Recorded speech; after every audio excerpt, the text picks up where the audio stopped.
back from the test drive, everything went well, thumbs up. I'll get cracking on some more Betty building, or Betty 2. Next job is to screw that plyboard to the framework, to the van, which I've not done yet. So I'm going to remove the bed, put a couple of screws in that. I will have to take them out again, I'm going to need to insulate it and obviously the wire and stuff. And then I might look at the cladding up there with the cladding that I've got left. And then I'm going to start the carpeting because I need to. But she's looking fine. Nothing fell off as I was driving, so my joinery skills are improving. Boom! Back to B&Q for some more 18x34 battens and some plywood. I love B&Q. Another box has arrived. It's a second battery. Yay! Right, we now have 2 batteries. That's the power source for Betty 2. That's going to be good. So I'm just waiting for wiring to come and the paint to come so I can do the roof, get the solar panels on, which are there, and get wired up to battery. And the box it came in had a load of polystyrene, so I want to keep hold of that and use it for insulation, probably inside the cupboards. Because it's flat, it'll sit better against the metal. It's a bit thinner than the loft insulation or recycle loft insulation, but I can put a vapor barrier over the top of it, cut it to shape, and then I can put it in the cupboards. So that gives a bit of a hard wall against the back of the cupboard. So that's good. Happy days. And I'm going to recycle the box and use it for stenciling around the curves of the van, ready to cut ply out. So yeah, winner winner, chicken dinner. Magpie syndrome was kicked in again. I just went B&Q for some wood, which you've just seen. So I'm building a shower cubicle now. I've screwed the shower tray to the floor just temporarily, and I've made sure I've got a batten and a piece of ply in between the leg of the bed and the shower tray, because it's going to be plyboarded on the sides and the back, and then it's going to be waterproofed inside. So all I've got to do now is make sure these 2 uprights are straight and then screw them in. Wish me luck. I know I said don't use a spirit level on a van build, but I'm using this little set square to make sure that the uprights are straight, and as you can see there's a gap there, so I'm just going to knock it across and see what it looks like. Now, I've knocked it in a bit, but it's still not level because it's hitting that rib there, so I'm going to have to cut a bit off. Take it off again, cut a bit off, so it's going to definitely go into that rib a bit. And then what I can do, once I've finally got the level, I'm just going to get a small piece between there and there, Sikaflex it to the roof, and then screw it through there and then into there. Right, change of plan. I'm not going to cut anything off it because this rib here, I can put that firmly against there, and I can do the same with that one because that's the same rib. Then I know that these two uprights are the same distance from the edge of the van. So for the sake of, I don't know what, 1/8 of an inch, it's upright. So I know that the equal distance. All I need to do is make sure that they're straight that way. So I know that they're the same distance.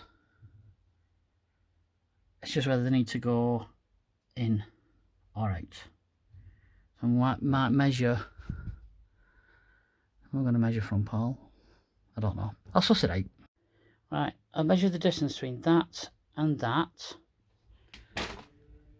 And that and that. So they are the same distance apart, which means these 2 uprights are straight.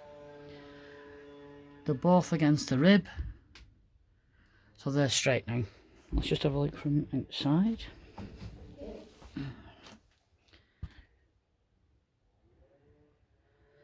Looks pretty straight to me.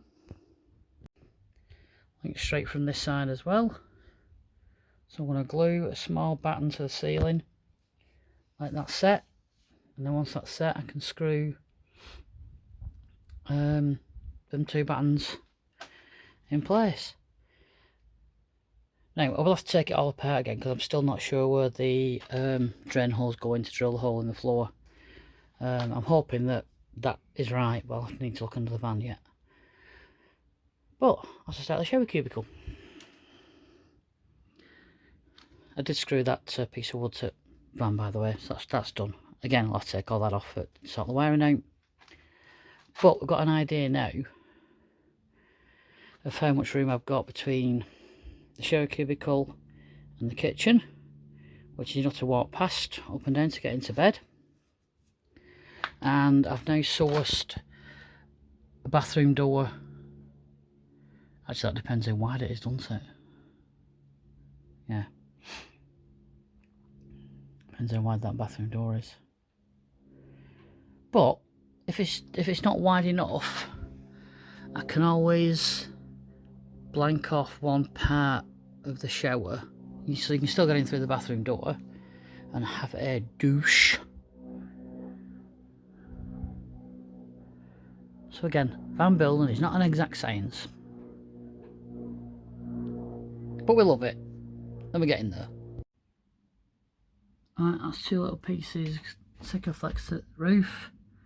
So I'll leave them dry and I'll put a screw through there and I'll put a screw into that beam. I'll do exactly the same there.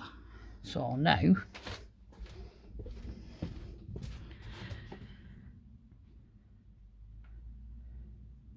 it's fairly straight.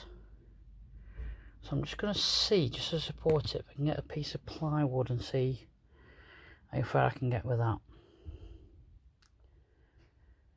Because I can cut it to the angle of the dangle, and then that'll give me the level where I can put the cladding up to along there. Ah, what the heck, let's give it a go. One thing, however, I've not taken into consideration is the curve of the van.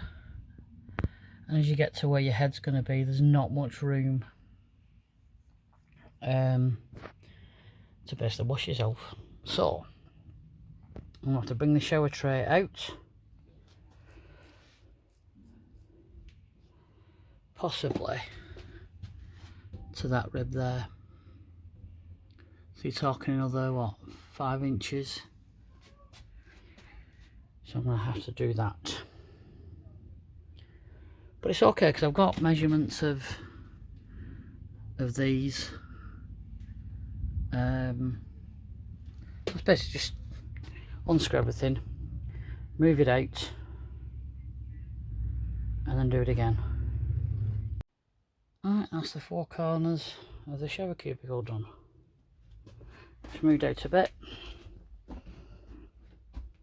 from the edge of the van, so I'm going to have to create like an angled piece, so obviously water doesn't pool on the gap.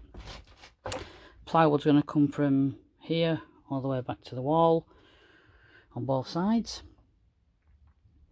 and then inside's going to have the waterproof boarding. So yeah, just got to wait for the Sikaflex to dry on the ceiling, and I can screw that in. So once that's done, that'll be fixed. That'll be 4 pieces fixed, and you might not be able to tell it, but the gap between this rib and the batten is the same at both ends, so that's good. That means it's pretty much square. Yeah, pretty chuffed for that. It's going to look something like that with the ply on this side, and where the gap is I can piece in because I'm going to clad it all so it hides everything, and then on the inside obviously will be waterproofing, which I don't think is cheap, but there's plenty of room in there now. So yeah, I'll just wait for the Sikaflex to go off, and that's sorted. Right, I've just put the bed back in just so to see what it looks like. I did want to get some plywood behind that bed strut there, but I don't think I'm going to. The advantages will be is I can screw the 2 battens to the bed frame and put a piece of plywood underneath, and then take the plywood up to the top on this side.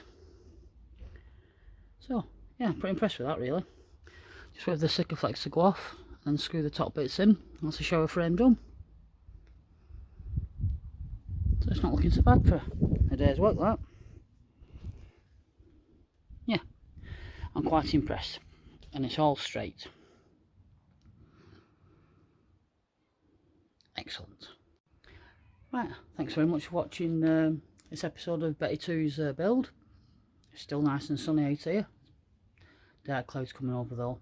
So please give us a thumbs up, give us a subscribe, drop a comment down below, tell us what you think. And we'll see you on the next instalment.